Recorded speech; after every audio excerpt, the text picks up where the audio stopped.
welcome back to Bulletproof Mindset, the only podcast you should be listening to get healthier, stronger and fitter, especially in 2023. So we've got 5 reasons on how you can stay healthier and stronger in 2023. So let's get into it. Right.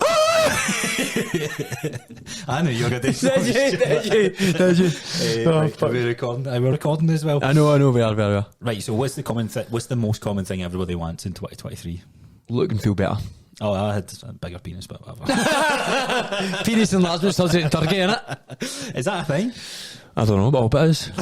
I fucking paid for it, so it better be. You got to get turkey teeth? No, turkey dick. Turkey dick. But 2023, a common New Year's resolution for most people is to get fitter, to get healthier, to change their fitness lifestyle. And most of it comes from being vain, isn't it? Everybody wants to look a certain way, which is nothing wrong with that. Oh, everybody also wants to feel a certain way. But I don't be honest, I don't think too many people think about that when they think about No, going they don't to the think gym. about that, but that is... It's a byproduct. It should be the other way about. If you chase feeling better, you will look better. Yeah, 100%. Common thing. Yeah. So what we wanted to do is share some of the best ways that you can become healthier, stronger, more bulletproof going into 2023. And if you listen to the end, we'll have a special little... what do you want to call it? Introductory offer that we'll share with you guys. So getting into your health and fitness goal come in this new year. Yeah. What's the first thing that you would have an individual doing? Oh, is it obvious? People have been listening to this podcast. Body pump with glasses. Yeah, that's what I was thinking. Body pump and spin, mate, obviously. Easy. Duh. Weight will come off you. Duh. Fly off you 4 weeks down the line. Oh, obviously it's lifting weights. There's absolutely no doubt in the planet. And before I became a PT, I knew lifting weights was good, but I never realised how good it was until now. Aye. Like again, this is because you're like, I'm gonna look good. Lifting weights helps me get that, and then you go, oh, I'm sleeping better. My stress isn't here. I'm feeling good. It's also I look at people who don't lift weights and go, they've got all these problems I'd never have. Yeah. You know what I mean? Somebody doesn't lift weights and they pick something off the ground. You see how long it takes them to get up. It's like, you okay? Do you know what I mean? People go, TIB, you'll be that in that age. No, I won't. I actually... No, I won't. I said this in a previous episode. I'm excited for... When I'm 50, 60? I'm genuinely excited, even for the next 10 years, to see how my peers are. Because I have a lot of friends who don't consistently lift weights, and right now they look at me, and I know some friends and family look at me, and like, you're only doing that because you're young. You're only doing that because you can, and you're self-obsessed and whatever. And I'm slowly pushing back in that message, and I'll prove them wrong. And I'll prove that through the clients that I help and through the testimonials I get. Yeah.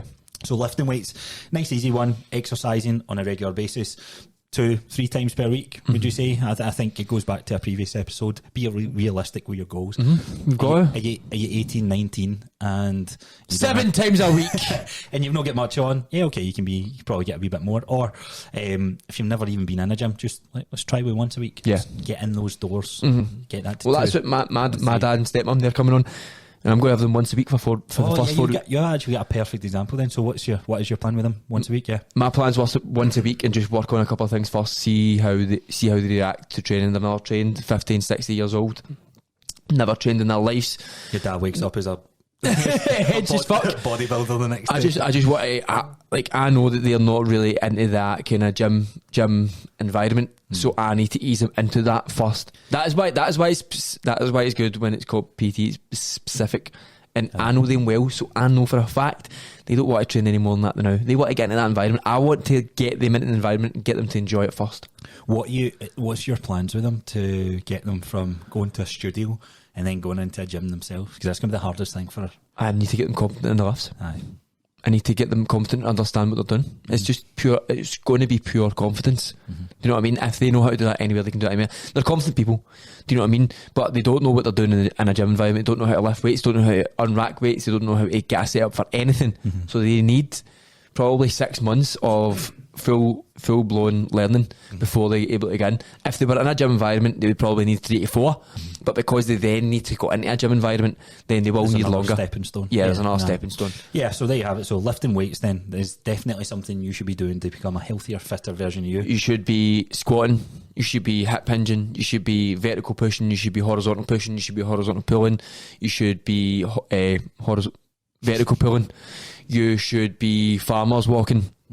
you should be doing lateral movements. You know what I mean? All these things, these are like, probably, can you think of any other movements you should definitely be doing? It's just fun. The way You should be doing the fundamental movements with load. That's what I say. Fundamental movements that carry over to everyday life. Yeah. Like lifting weights, it's yes, build muscle, as we said before, but it genuinely makes you a more healthier individual, whether in outside of the gym. So it's not just about being in the gym. You can be more active. You can then do household chores with pain free. I think that's like thing we just accept. I'm getting old because my lower back hurts. It's like no. Your lower back hurts because you don't do fuck all. Your lower back does not hurt because of your age. Yes, there is a wear and tear on our body, but there is ways to prevent that, and lifting weights is the best way to do that. 100%. Okay, next one I'd probably say is, which is the obvious one, is eating, nutrition. We always say this is complex. It's not necessarily complex. The reason it seems so complex and why there's so many diets out there is because there's a genetic makeup of each individual. It's like a fingerprint. I heard this the other day and it was beautifully explained. You need to look at nutrition, and me and James will sit across the table. We have similar lifting habits, we have similar eating patterns, yet how James reacts to calories is different how I react to calories.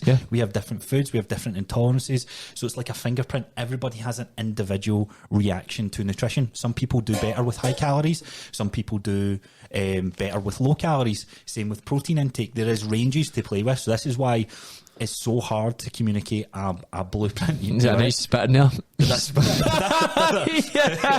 Spice you didn't catch it. But that's why it's so hard to communicate a general health and fitness. You alright, man? You good? Can you not hear me? But so that's why you will see generalised workout programs to an extent because there is general avatars that can fit into this, but when it comes to nutrition, you need to work out what's right for you. I think if I'm being honest, one of the biggest things I know people fail with is they go, right, I want to get in better shape, I want to feel better. I'm like, right, can you not drink as much? Nah. Alright, you're not going to do it then. But do you think alcohol is a big massive issue for most people? I think so. They go, well, I need to have my drink at the weekend. Like, I'm not saying cut everything out all the time, but do you? Like, do you need drink to feel good? Do you know what I mean? But I think that's what it is. It's like it's no that saying that they need to drink. I think it's definitely that's a deeply rooted problem for most people. There's an escape. Some people respond like some people are. I need to have a takeaway at the weekend. That's the same way. It's that gratification. It's that I feel good. Right, I feel better. I've done this, so I deserve this. Aye, and I think there's a lot of psychological problems, which is why you see a pop-up space of loving yourself and all that sort of stuff, because we're, like we said before, we self-sabotage ourselves a lot, and it's a real honest conversation you need to have with yourself, like why are you drinking just now, like why do you feel the need to have a glass of wine? Look, and if this is you, then, and it's something you struggle with, but you're trying to make healthier progress, it's just fitting it into your calories. Then you just need to use more of that bank balance, more of your calorie usage in your drinking ones, but you need to have other things in check first. I know a common one, protein. So that's probably the best advice we can give with that. That's why you hear so many personal trainers communicate this. You need to look at getting your protein up. Try and have it in every meal. Every single meal. And what would you normally say, like 0.7 to 1.1 per kilo? Yeah. We spoke about this before. You don't need as much as some calculators out there give you. No. You know what I mean? That TDEE, the total daily energy expenditure calculator, it gives me generic. It gives me like 280. I don't need 280. Nah, it's so generic. I would say for most people, like you said, having about 30-ish. From anywhere from 25 to 40 grams of protein per meal 3 times a day should roughly kind of take care of itself. You obviously want to increase that and find and as you said, everybody's body's different. If you're not gaining muscle and you're not gaining strength and you are eating a significant amount of calories, or you think you are, then you're not eating enough protein. Look at it, you know what I mean? That's what your digestion. Like exactly. How is that? That's the best indicator. I mean, people's digestion is fucked these days. Mine's just fucked. Mine's just fucked now. Or the biscuits, or the chocolate, or the cake. But I don't know. Like, when it comes to, I think a lot of people over drink at the weekends when there's no need for it, and it really stops them from their goals. If you're going out, go to a party, drink obviously, But people are sitting in their house drinking, and then they're going, "Why am I not achieving my goals?" That's why you're not achieving your goals. Exactly. It comes back to that honest conversation. Yeah. What do you want? What do you want from yourself? Do you want to sit there and drink and not achieve your goals, which is fine. That's up to you. But if this is your goal, be healthier, happier, fitter, leaner, then I mean that drinking. Why does it need to be every weekend? That's what I always that's what I think.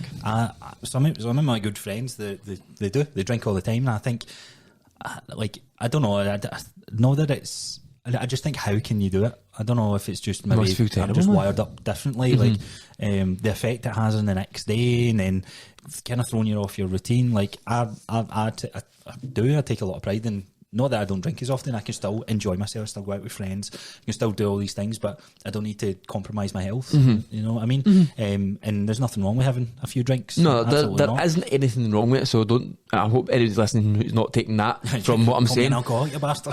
You fucking alky bastard. But look, drink is it's such an effect on your health. So if your goal is that, like, put it to the side for a bit. Aye. And cut it right down. Aye. See, that's what I would say. Aye. That's what I would say. I know it's pretty controversial because people are like, oh, make it fit in your calories. I'm like, nah, because it doesn't make you fit in your calories, because most people out there who are listening, who are struggling already, they will drink and then they will eat shit. And that is what they do every fucking week. It's just what happens, I know. And so then it's like, if you get the fear, I'm depressed. It's like, right, why? It's like, because I don't know, it's every time I drink, every time I do this. It's like, right, actually it's no, every time you drink is every time you fucking full send it. So one of the things I would say, what we usually say is, look, instead of taking things out, add things in. But even if you added in a good meal the next day after drinking, you look at it and go, nah, fuck this, boom.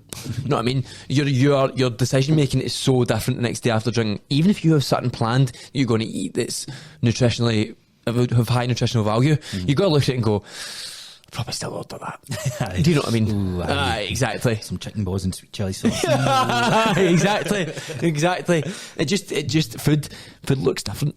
Food is when we talk about drink, food it's a drug. It's generally a drug that we can get so addicted to. Yeah. I know there's like, oh, you can't get addicted to chocolate. You can't, it's not like you're craving it, but you do. You work up these cravings and this tolerance to having sweet food or savoury food, whatever it is. Like you work on that tolerance. I think one last thing before we go on, like, you look at all these influencers who say you can have a drink, etc, etc, etc. These influencers, there was a time where they didn't drink at all to get to where they were. Foundations were built. Yeah, sacrifices were made. They built the foundations, they sacrificed, they worked their tits off. Now they can sit in Marbella, Dubai, and they can go to the gym and then they can have a drink and they can look that way. But they didn't build it on that. They didn't build their health on that. And it's not unhealthy to have a drink. The odd drink in moderation. It's not unhealthy.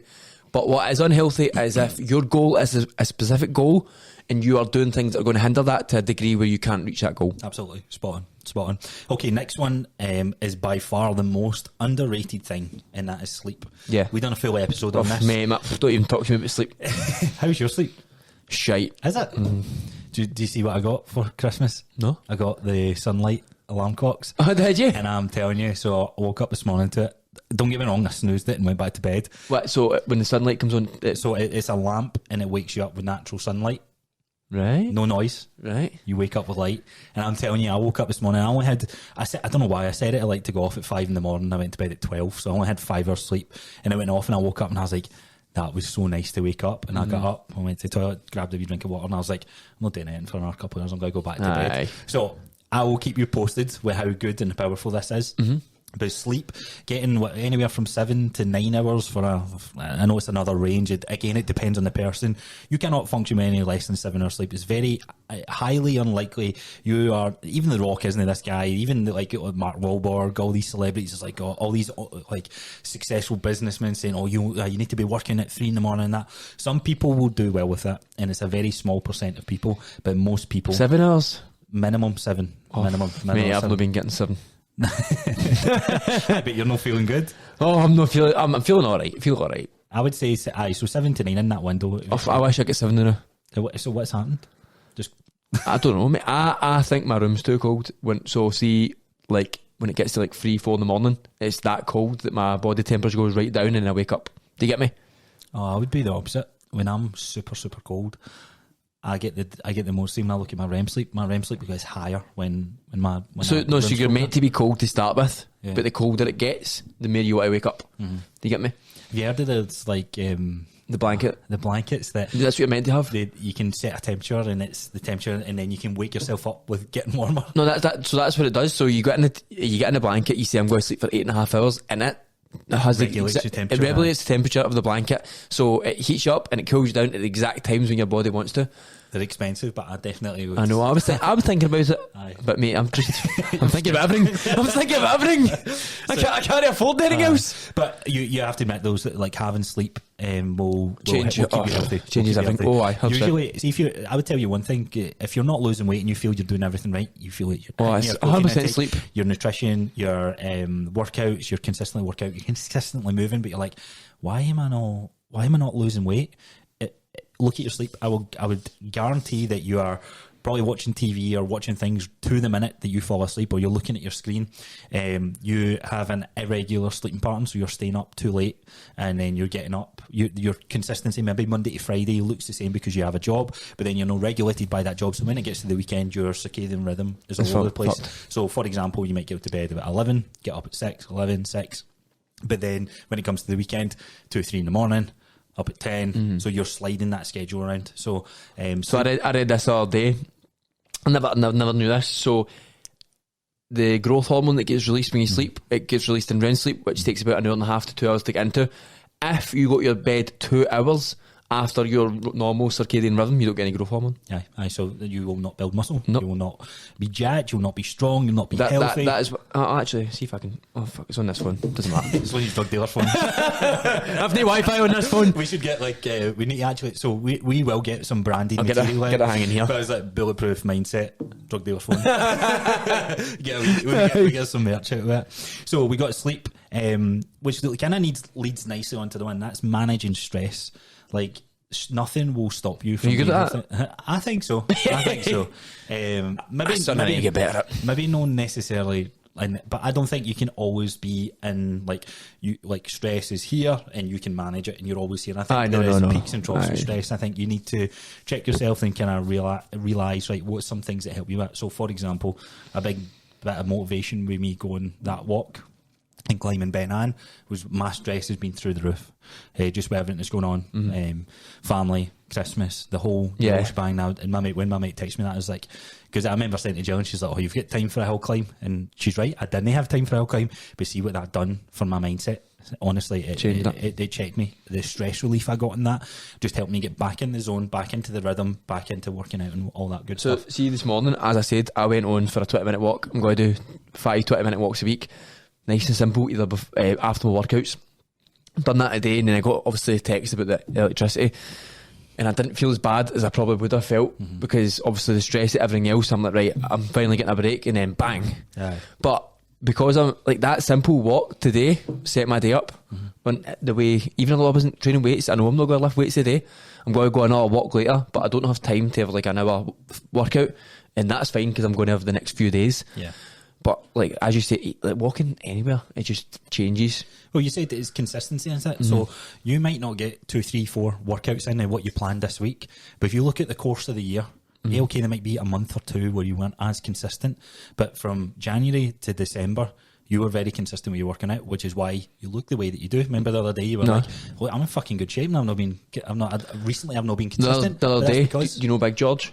Yeah, aye. He came in and he was speaking to me. And he's like, "Yeah, look, like, see the shape you're in now is probably the best shape I've ever seen you in." I'm like, fuck. I was like, "I've not really been training that much." He's like, "No, you look like," and he said, "He was like, you look like a rock climber, like the way your arms are and that." You know, he's like, "That's what you look like. You don't look like."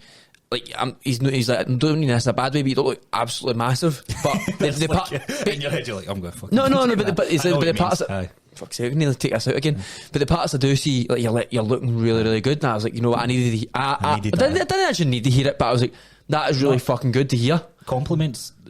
When we talk about motivation and inspiration to keep doing what you're doing, that's why I'm always a big advocate. See, when I see someone like in the gym, or someone post something that I follow on social media, I always like to kind of send a wee reaction because I know that small. What is it? Gratification or gratification, whatever you send. I know the power of what that'll do to that individual. So managing stress, the cold plunges, saunas, they're all things that are proven to do that. But the one thing that doesn't require too much, I don't know, self-discipline is getting outdoors. Getting outdoors is the easiest thing you can do for 10 minutes a day. I mean, you can do anything. Aye. You can go dogging. Walk down to your local park and just shag some. Can be anything. But yeah, so that's... It's free as well. I don't think so. I don't think it is. I don't think it's free. So managing stress, I would say, like, would you have anything else that you would do to get healthier and stronger? So we've got compound lifts, lifting weights, getting outdoors. So movement, I guess, is probably the last one that ties nicely into getting outdoors. Movement is simple. And I'm kind of mindful of this. Like 10,000 steps is a buzzword for everybody. But look where you're at, assess where you're at, like get a tracker, look at your phone, what's your phone spitting out? It's maybe telling you're having 3,000 steps.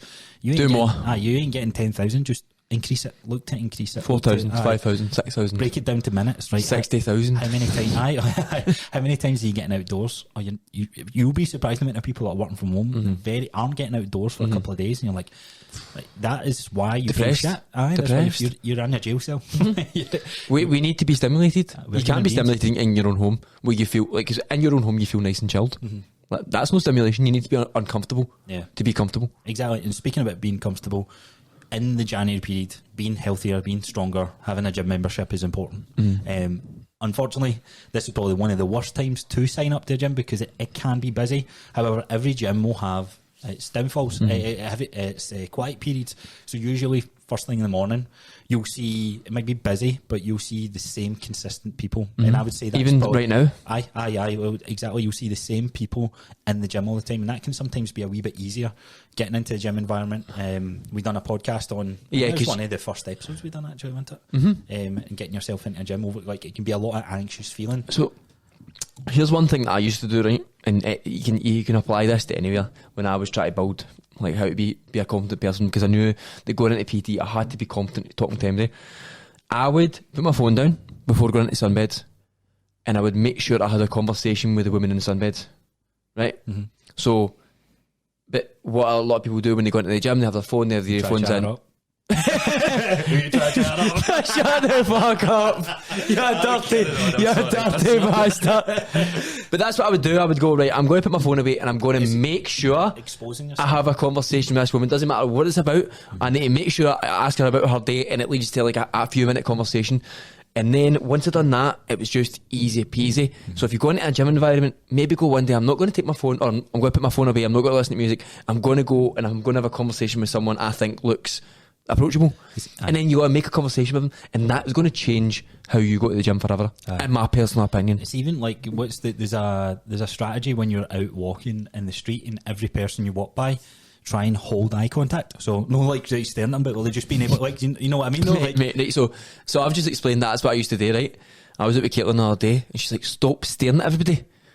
I'm like, no, I'm not staring at MD. This is just how I walk about. Because I'm used to being like, and if somebody hits your eye contact, you're like growling at them. No, how you doing, man? Exactly. That's what you find. A lot of people talk to me, just what you said before. A lot of people say my dad's the same, right? A lot of people talk to my dad, and it's because he's this upright posture. He's looking at everybody all the time, and he's smiling at people, and that's how you build confidence, because you're looking at so many different people all the time. They're interacting with you, and then there will be a time where you go, right, somebody will have a genuine conversation, and then the easier it gets. But she was like, stop staring at him, stop staring at him, stop staring at him. I won't tell you another story, which you probably batter me. I'll tell you. I think I can probably guess what that would be. But that just reminded me, have you seen where they interviewed a bunch of people that were in jail for mugging people, and I was saying, like, how do you determine who to mug? And they say they can tell within the first 3 seconds how someone's stride is, whether, like, how confident they are, whether they mug them. So here, if you get fear of being mugged, hold your posture upright. Carry yourself. It changes everything. It does, and it's hard. Don't get me wrong. Like, we're saying this because we are confident individuals. I can remember the first time trying to do that. Shite myself. Like walking around Strathclyde Park. Like, I can remember the first time I turned my phone off and I went, I'm going to go in here without a phone. It was busy, so that meant I had to sit there and talk. I had no other option. Or I could have just sat there like that, but I would look like a weirdo. I remember being so fucking anxious about it, and now I can go in anywhere. Easy. And honestly, just have a chat with MD. You build that resilience. Adversity creates resilience, and that's the best way. So the probably last thing to do if you are looking to get healthier and stronger in 2023, then it's January. It might be busy in gyms. The other thing that we have on offer to you is coming down to Bulletproof Studios. So right now, both our coaching books are open. Because you listen to this podcast, because you made it this far, we can offer a free session here to come down, see the place, have a chat, and then see if that's something you're interested in. So if you are worried about the busy gym environments and you're looking to try and get into a routine with lifting weights, you're bought into everything that we've said, then reach out to us, reach out to our personal Instagram pages, or you can check out the page, Bulletproof Studios, and drop us a wee message there. We would be happy to take you through that. 100%. I don't know, were you going to do a discount at all for anybody listening? Well, you've got your thing. But that's only till the new year. Oh, is it? So anybody listening to this podcast, that's done. So that was 50%. I'm not going to be doing that. That was, if anybody wanted to do that, they'll do that this week. You know what I mean? That's the last time for that to be done. Nah, you can post that in your stories. So are you going to do any discounts for MD listening? Because I'll do the same one as you. Like, I don't wouldn't know. All I'm doing is offering like so within coaching, January's busy. It can be scary. It can be a lot of investment. So the only thing I'm guaranteeing, if you start your health and fitness journey and you want to come personal train with myself, and you get to the end of January, you're like, this isn't working out, I'll give you your money back guarantee. So that's all I'm doing with that. So I'll do the same for anyone listening. So that's my guarantee to you. So that's our guarantee to you guys. If you start coaching with us come January, at the releases, reach out to us. We'll bring you in for a free session. If that sounds like something you're interested in and you're looking to continue coaching, then we'll continue to coach you in January. Absolutely. And then after we get to the end of the month, if you feel it's not right for you, then we've obviously not fulfilled our promises, then the worst you can get is a free training session for. I think like going into mine and Dale have similar coaching styles.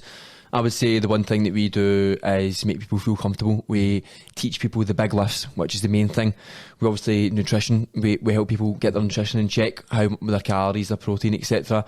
And just simply give them a bigger stance on they can train themselves at one point and they can do the big lifts themselves. I think I don't think a lot of people are offering that service. I think that's something that we offer that is different to other people. We build people for health, for confidence, for longevity, for longevity.